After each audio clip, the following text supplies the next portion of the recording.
Bristol Community College, Mathematics with Dan Avedikian, Math 011, Arithmetic, Section 3.1, Problem 19. This is Section 3.1, Problem 19. It says write the decimal as a fraction, and our decimal for this problem is 1.86. So there's a four-step process to convert 1.86 into a fraction. Step 1, write the numbers that come after the decimal in the numerator of a fraction. So after the decimal is 86, you put 86 in the numerator of a fraction. And of course, this 1 in front of the decimal can be brought down in front of our fraction. Step 2, put a 0 under each digit that's in the numerator.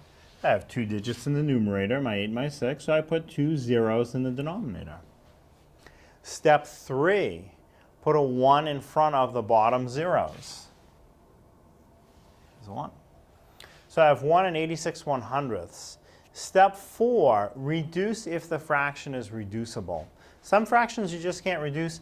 This one I can see I can reduce it. The 86 and the 100 are both even numbers, so I can at least cut them in half, or in other words, divide 2 into both evenly. So half of 86 is 43, half of 100 is 50, and now I have to ask myself, can I reduce that further? Are there any numbers that will divide into 43 and 50 evenly? No, there are not. So that's as far as it can be reduced. My final answer is 1 and 43 over 50. That's the fraction that's equivalent to 1.86.